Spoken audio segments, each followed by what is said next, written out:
요한복음 11장 25절에서 27절 말씀까지 봉독해 드리겠습니다. 예수께서 이르시되 나는 부활이요 생명이니 나를 믿는 자는 죽어도 살겠고 무릇 살아서 나를 믿는 자는 영원히 죽지 아니하리니 이것을 내가 믿느냐. 이르되 주여 그러하여다. 주는 그리스도시요 세상에 오시는 하나님의 아들이신 줄 내가 믿나이다. 아멘. 우리 아버지가 한번 인사할 때 예수님 부활하셨습니다.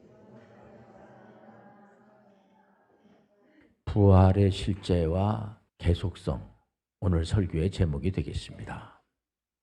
여러분들 예수님의 그 부활의 첫 증인이 여러분들 잘 알다시피 아주 자연스럽게 막달라 마리아, 예수님의 예수님은 남자 제자분들도 있지만은 여자 제자에 해당이 되는 막달라 마리아께서 예수님의 시체를 찾기 위해서 자연스럽게 간 겁니다. 막달라 마리아가 갔는데 시체가 없어요. 부활한 겁니다. 전 세계 개혁교회에 있는 모든 그 교회에서 신앙생활 하시는 분들은 아마 자기 생각으로 신앙생활 하시는 분들은 없을 겁니다. 물론 자기 생각도 중요하죠.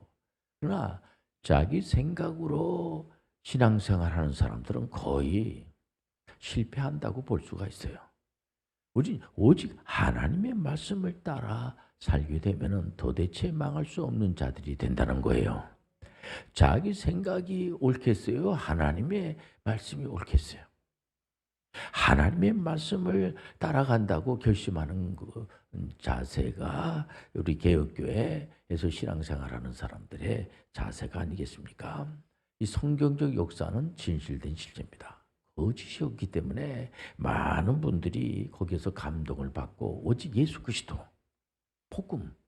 복음하면은 십자가의 고난, 죄 문제를 예수님께서 해결하기 위해서 이 땅에 오신 거죠. 성경 말씀을 이렇게 어렵질 않아요.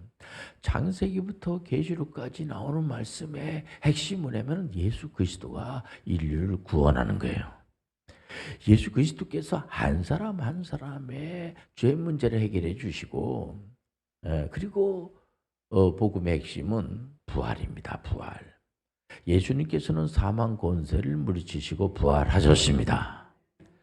부활하시고 난 다음에 예수님께서 가장 먼저 하신 것이 뭐냐면은 가만히 생각해 보니까 예수님께서 그 본디오 빌라도가 재판을 잘못했거든요. 이 친구 아주 손을 좀 봐줘야 되겠어 이거. 그리고 예수님이 본디오 빌라도를 찾아갔다는 얘기가 없어요. 예수님께서 사내들인 공회에서 그 예수님을 종교 재판에 해부해가지고 정치범으로 몰아가지고 그러지 않았겠습니까? 이 사내들인 공회에 가가지고 내가 본때를 좀 배줘야 되겠다라고 하는 얘기를 한 적이 없습니다. 예수님은 그냥 바로 그 제자들을, 예수님께서 계속해서 제자들을 훈련시켰잖아요. 그 제자들을 포기하지 않으시고 제자들을 찾아 나서고, 그리고 예수님의 바로 밑에 동생 되는 분이 그 야고보잖아요. 야고보가 예수님을 안 믿었어요. 육신의 형 예수 그리스도를 믿질 않았습니다. 구세주를 믿지 않았어요. 예수님께서 부활하시고 난 다음에 그 야고보 동생분을 만나고 난 다음에 그 야고보가 완전히 변화돼 버리고 맙니다. 그 야고보가 야고보서도 기록을 하게 되고, 나중에 예루살렘 공회에 의장이 되는 그를 볼 때 이 부활이라고 하는 것 자체를 많은 분들이, 어떤 분들은 대체적으로 많은 분들이 믿죠. 그런데 어떤 분들은 예수님께서 부활한 거 그거 다 꾸민 얘기야. 그거 다 그 말도 안 되는 소리야. 그런데 사금 복음서는요, 예수님의 부활을, 예수님의 그 동생분들이 예수님을 안 믿었거든요. 예수님 부활하시고 오셔서 야고보가 믿고 유다서를 쓴 유다가, 그것을 받아들이고 믿고, 그리고 사복음서는 예수님께서 십자가에서 돌아가시고 나서 얼마 되지 않은 그런 가운데에 계속해서 예수님의 부활을 증거하고 있고, 허다한 많은 사람들이 부활을 증거하고, 여러분들 알다시피 예수님의 제자분들이 예수님의 그 십자가 사건이 있고 난 뒤에 다 도망해버리고 말았어요. 부인하고 도망했습니다. 예수님께서 만약에 부활하지 않았더라고 하면은 그 제자분들이 쫓아다녔겠습니까? 그리고 그 복음을 전할 수 있겠습니까? 예수님께서 부활하시고 나서 그 제자들한테 나타나셔가지고 야단치는 것이 아니고, 예수님의 그 부활의 그 실제와 계속성입니다. 계속해서 예수님께서는 예수님의 부활은 연속성이 있어요. 예를 들면은 이제 예수님께서 육신을 입으시고 이 땅에 오셔서 이렇게 눈으로 보고 예수님을 본 자는 곧 하나님을 본 자다. 근데 예수님께서 부활하시고 나서 이 부활체라고 하는 것은 만질 수가 있어요. 예수님의 제자들이 보지 않고서는, 만지지 않고서는 믿을 수가 없습니다. 만져봐라. 만질 수가 있어요. 또 예수님께서 옆구리에 창자국을 다 볼 수가 있어요. 그런데 예수님께서 부활하시고 나서는 부활체는 뭐냐면 이 벽을 막 통과하고, 그리고 여기다 저기다 그냥 뭐 어떤 그런 시공간에 그런 그냥 막 넘어 들어가는 겁니다. 막 이게 부활. 그러면 목사님, 예수님께서 2000년 전에 부활했다고 하는데, 부활체를 입고 있다고 하는데 그거 우리하고 무슨 관계가 있습니까? 예수님이 부활하셨기 때문에 우리도 부활하는 거예요. 우리도 부활체를 입는 거예요. 거기는 여러분들 병마가 없고, 여러분들 건강하고, 우리는 거기 가고 싶다면 그냥 순식간에 갈 수가 있고, 예수님께서 부활체를 입고 계시기 때문에 예수님께서는 여러분들 모든 사망 권세를 물리치고 일어나신 거예요. 그 때문에 제자분들에게 이 부활체를 입고 계속해서 가르치시고 복음을 가르치시는데, 그게 바로 계속 연결이 되어 있는 거예요. 그러니까 성경을 볼 때 창세기, 출애굽기, 레위기, 민수기, 신명기, 모세 오경이잖아요. 그 모세 오경을 통해서 하나님은 가나안 땅을 정복하려고 하는 의도가 있구나를 알 수가 있습니다. 근데 우리가 여호수아까지 볼 줄 알아야 돼요. 여호수아서에 가서 완벽하게 가나안 땅을 정복합니다. 언제 망가지냐면은 사사기 때 망가져요. 사사기 때에 제자들 양성하지 않습니다. 여호수아가 대단한 분입니다, 이분이. 그런데 이분이 여호수아의 어떤 제자가 누구냐고 하면은 우리가 선뜻 말할 수가 없잖아요. 예수님께서는 그래서 계속해서 제자 양성을 하는 겁니다. 제자 양성을 하는데 요한복음 14장 12절에 보면 여러분들 잘 아시죠? 그 말씀의 내용을. 예수님께서 십자가를 질 때 예수님께서 하시는 그 사역의 의도를 잘 몰라요, 제자분들이. 그러니까 길을 벌려달라고 그러고, 자꾸만 예수님 하나님을 보여달라고 그러고, 예수님께서 나를 본 자는, 예수님이 하나님이란 말이에요. 근데 나를 본 자는 하나님을 본 자다. 근데도 잘 못 알아듣는 그런 제자들에게 이런 설교를 제가 왜 합니까? 부활절날. 여러분, 우리 또한 예수님을 잘 모를 수가 있어요. 예수님의 의도를 잘 모를 수가 있어요. 근데 예수님께서 계속해서 잘 모르는 우리들한테 진실로 내가 너한테 말하는데, 너희들한테 말하는데, 나를 믿으면은 예수님이 하신 일도 할 수가 있고, 그거야말로 예수님만 하시는 일이지 나하고 관계가 없어. 그게 아니고 예수님의 의도는 우리가 예수님이 하시는 일을 하기를 원하신다는 거예요. 예수님보다 더 큰 일을 할 수가 있어요. 이게 기적의 전문인 선교 유임 사역이라고 하는 겁니다. 그래서 종교 개혁자들은 늘 하나님이 통치하는 것은 예배당 안에만 하나님이 통치하는 것이 아니고, 물론 예배당 안에 하나님 통치하시죠. 예배당을 포함을 해서 정치, 경제, 문화, 교육, 국방, 예술 모든 분야에 하나님이 다 통치하시기 때문에 우리 모든 담임 목사님들은 이 교우들을 이제 신앙생활 하시는 분들에게 계속해서 교육을 시키고 이분들이 다시 삶 속에 들어가서 삶 속에 정치를 변화시키고 경제를 변화시키고 문화를 변화시키고 그 삶 속에 그게 바로 성교 명령과 문화 명령을 준행한다는 거. 여러분들 개혁자들의 그 주권 영역, 칼빈 선생님의 주권 영역이라고 그러잖아요. 그리고 바로 아브라함 카이퍼가 영역 주권. 하나님의 그 아브라함 카이퍼는 하나님은 아니 역사하시는 곳이 없다 이러면서 지금도 와가지고 카이퍼라고 하는 그런 정치인을 취하게 여기지 않습니까?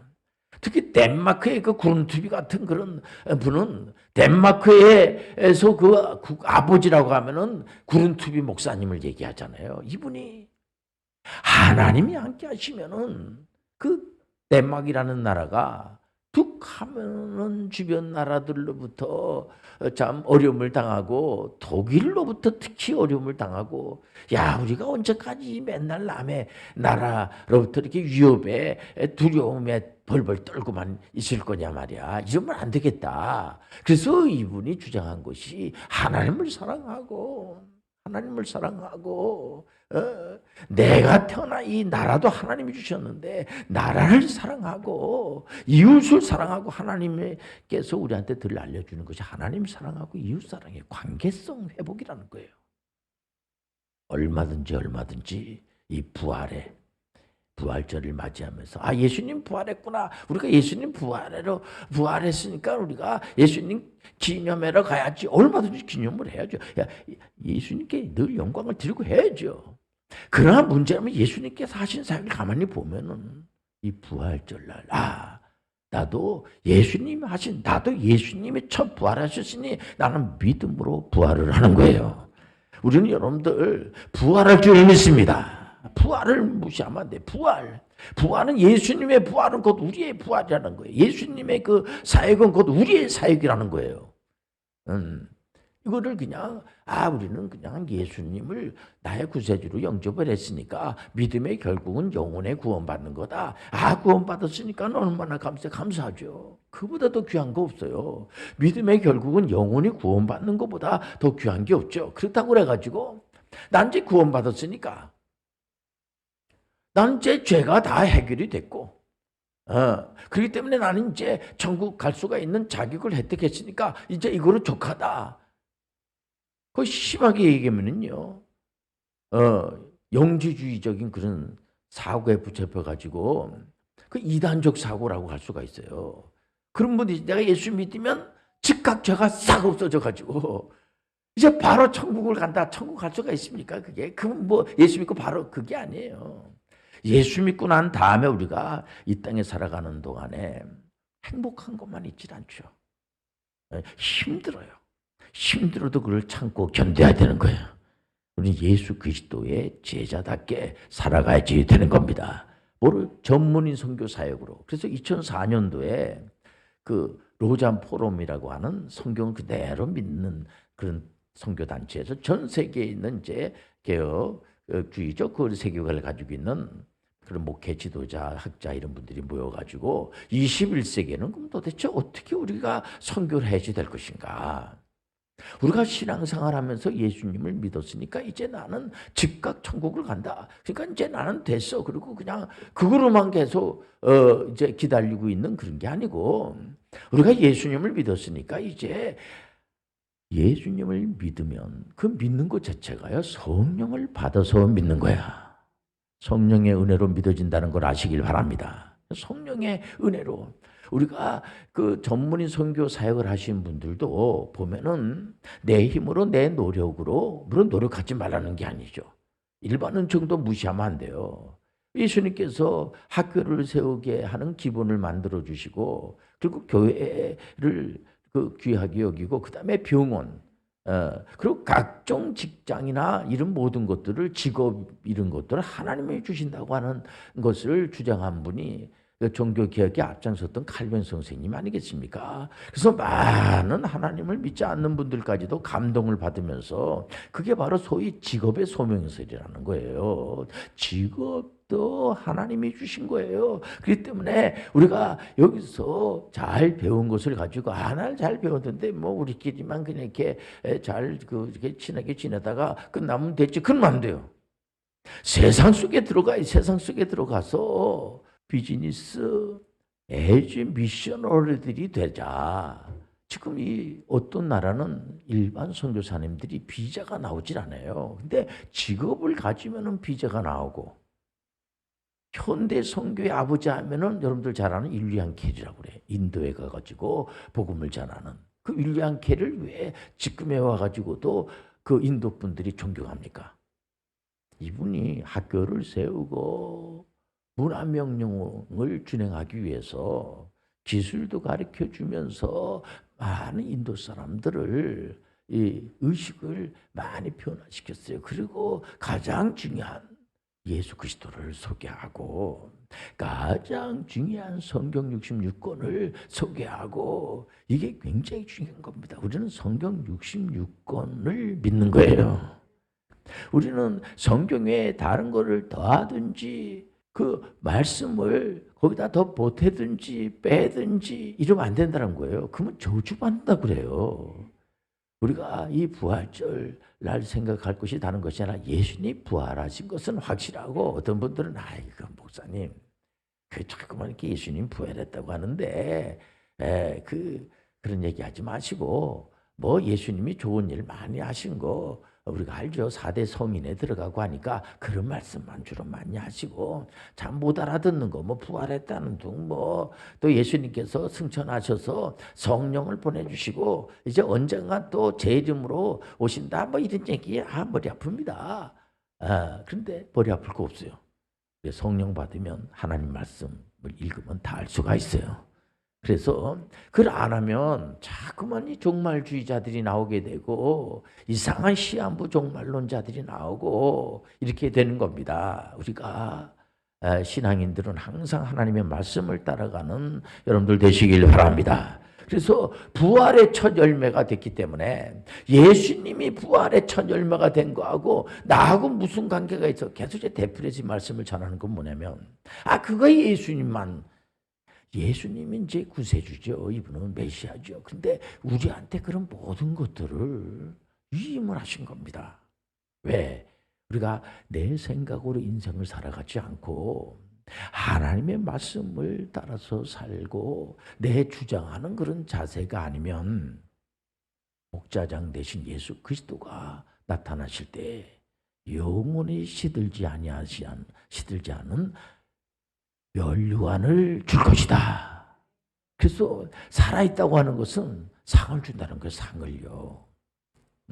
그래서 사도 바울 선생님은 신약 시대에 거의 대표 선교 신학자라고 할 수가 있는 사도 바울 선생님은 나는 부름의 상을 받기 위해서 내가 이렇게 열심으로 이렇게 복음을 전하고, 그분은 유대인들한테만 복음을 전하는 게 아니고 유대인을 포함한 모든 믿음의 사람들한테 복음을 전하는데, 또 우리나라는 이렇게 뭐 특이하신 분들이 많아요. 자꾸 자기가 하나님이라고 그러고 성령이라고 그러고, 물론 이름이 우리 성령이 있죠, 우리가. 근데 자기가 성령님이라고 그러고 자꾸 자기가 하나님이라고 하는 얘기는 잘 안 해. 근데 자기 예수님이라고 그러고 구세주라고 그러는 사람들이 있어요. 제발 부탁인데 그러지 안 했으면 좋겠어요. 우리는 구세주가 될 수가 없어요. 그것도 구세주는 꼭 대한민국에서 태어난다 이런 소리 나가 앉아 있고, 성경에서 말씀하시는 구세주는 예수 그리스도, 나사렛 예수 그리스도, 동정녀 마리아 탄생, 이 기적입니다. 성령으로 잉태해서. 이건 다 구약에 다 예언한 거예요. 구약에서요. 우리가 구약을 보면서 예수님께서 오셔야지 되겠구나. 예수님께서 오셔서 십자가 지시고 그리고 부활하셔서 인류를 구원하시고 승천하시고 이제 성령을 보내주시고, 이런 말씀이 전부 다 구약의 말씀이에요. 그래서 구약을 또 무시하면 안 돼요. 구약이 굉장히 중요합니다. 근데 구약에서 계속해서 말씀하시는 것이 뭐냐면은 예수님이 오셔야지 됩니다. 사람 가지고는 안 됩니다. 그걸 우리가 깨달아야지. 그러니까 구약을 읽으면서 앞으로 오실 메시아를 믿는 거고, 우리가 신약을 통하여서는 오셔서 사역하시고 예수님이 하신 사역을 우리가 이렇게 잘 배우고 난 다음에 예수님께서 부활성천하시고 나서 우리한테 맡긴 사명이 있지 않습니까? 예수님께서 그 언제 오실 날짜, 때는 몰라요. 누구도 몰라. 예. 요즘 많은 종말론자들이 이제 예수님이 언제 온다고 자꾸만 이렇게 얘기를 하는데, 그 징조는 우리가 말할 수 있지만 그때 언제 정확한 날짜, 그동안에 그 시한부 종말론자들이 얘기한 것이 그게 다 맞은 게 없잖아요. 그러면은 그날 만약에 딱 온다고 그래가지고, 그래서 많은 신학자들은 그날 딱 와도 그 친구는 이단이야. 와도. 근데 다 틀렸단 말이에요. 그러면 틀리면 이 사람들은 뭐냐면은 하나님의 작전이 바뀌어졌다. 이러면서 조건부 종말론자로 등장을 해요. 그러면 안 되는 거예요. 그 날짜 시는 모르기 때문에 우린 주님 오실 때까지 복음을 전하면 되는 거예요. 예수님 부활하셨어요. 예수님의 실제와 계속해서 복음을 전하는 이 계속성, 여러분들 주님 오실 때까지 복음을 전하시길 바랍니다. 기도하겠습니다. 하나님 아버지, 우리 사랑하는 모든 믿음의 성도님들이 오직 예수 그리스도, 오직 성경 66권의 이 말씀을 가지고 복음만 전할 수 있도록 인도하여 주옵소서. 예수님의 이름으로 기도합니다. 아멘.